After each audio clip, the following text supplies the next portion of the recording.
એટલે હાવ જતા રહ્યા તમારે આ પરચ્યા ક્ષેત્રમાં તો આવું તાર એવું થોડા ઘણા રહ્યા નહીં મારું બધું આ જુઓ કે ના બધે જતા રહ્યા. જો ને આડત ઉકી ગયા.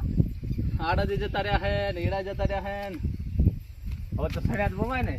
સણા આવશે હવે હવે સડ્યા જ બવાય ને એક તને શેડીને મિલ દેવાના પછી કાંઠા ભેજે વાવો ને હા બે હારા એમ.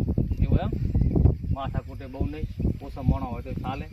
મારે મારો બેટો 5 વીઘા છે જતા રહ્યા એડા તો મુએ સણા વાય તું તાર સડ્યા જ બવાય ને એમ. સડ્યા હારા એમ ઈળો કદાચ આવે 2 જણે દવા છોડો પછી વાટીને સીધા કાઢી નાખવા. આમાં વીઘા કેટલા ઉતારો હાલે સણ્યા સડ્યા આપણે સારી જમીન હોય તો હાલે 20-25 મણ કા. બરાબર અને આપણે વાબાના ચાણ સણ્યા સડ્યા તો જો વાર છે થોડી. દિવાળી પહેલા કે દિવાળી પછી ચેડ વાવો તો ચાલે. એવું એમ બરાબર અને આમાં મહેનત કેવી છે સણ્યામાં મેં કોઈ ને ફૂટતા વાળી મહિનો વર રાખો ઈ જ.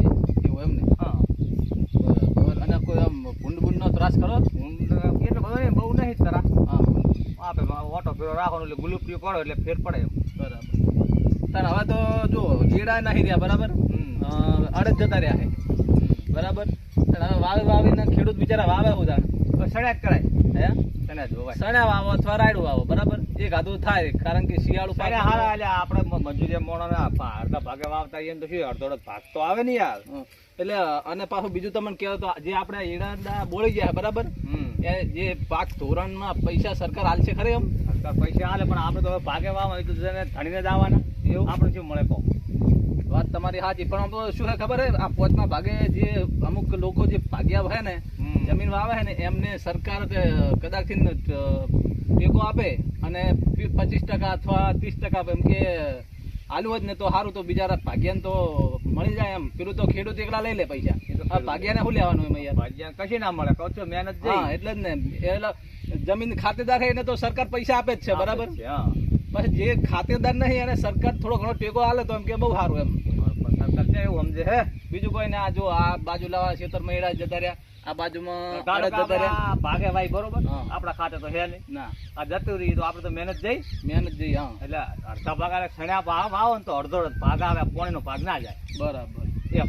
એટલે તમારે સણ્યા વાવવાની ઈચ્છા છે એમ ને સણ્યા વાવવાની ઈચ્છા છે.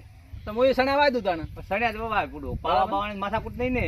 હા એને પાવાનો તો આવે નહીં કોઈ પાવાના આવે નહીં અને અડધો ભાગ તો આવે ને. હા ભાગ આવે અડધો હા એમાં આપણને થોડી મળતર સારી રહે એમ મત હારે આ શું મજૂરીના નેહરે આપણે આ મજૂરી એમ નેહરે એમ. બરાબર બરાબર હા તો વાંધો નહીં હું એ સણ્યા વાવી નાખું ને એક બીજું ક્ષેત્ર છે એમાં થોડું 3 વીઘા જેવું ક્ષેત્ર છે એમાં તો રાયડું વાવી દઉં બરાબર અને 5 વીઘા સણ્યા વાવી દઉં એટલે રાયડું સણ્યા આપણે શિયાળું પાક થઈ જાય એટલે શું આપણને એમ કે રાહત મળી રહે.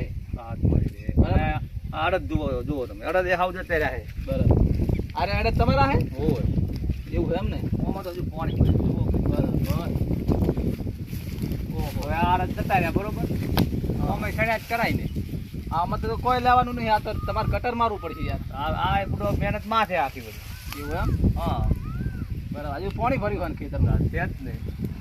એટલે ભરતિયા ખેતરમાં તો શું છે આપણે મહેનત તો જઈ જાણીને તો કદાચ પાક ધોરણના પૈસા મળે ના હે મારું આ બેટું કાળુભા સારું ખેડૂતોનો મરો હે હો ખેડૂતોનો મરો છે. સાચી વાત ગણવા જઈએ ને તો કોઈ જ લેવાનું નહીં ખેતીમાં યાર કારણ કે ઉપરથી વરસાદ ભગવાનની દયા થાય તો સારો થાય છે અને ભગવાનની દયા ના હોય તો એમ કે બગાડું થાય વરસાદ થાય ઉપરવાળાના હાથમાં હે જે હોય આવું છે તારે આપણે તો પછી સણ્યા જ વવાય તો અડધો ભાગ આવે તો કોક વળી 25 રૂપિયા મળે. ના ના બરાબર હા તે વાંધો નહીં હેડો સણ્યા વાવે અહીંયા બીજું વાવો તમે હા તો અડધો પોણી વાવો લઈ જાય હા હા અડધા કરતાની લઈ જાય ને અડધો આપણને મળે એટલે શું આ રીતે બરાબર વધે જ નહીં કોઈ. હા તો હું એ સણ્યા કરી નાખું બરાબર ને બરોબર હેડો હવે ઘરે આવું આવું હે આવો કરાવમાં હાડો સારું હેડો તા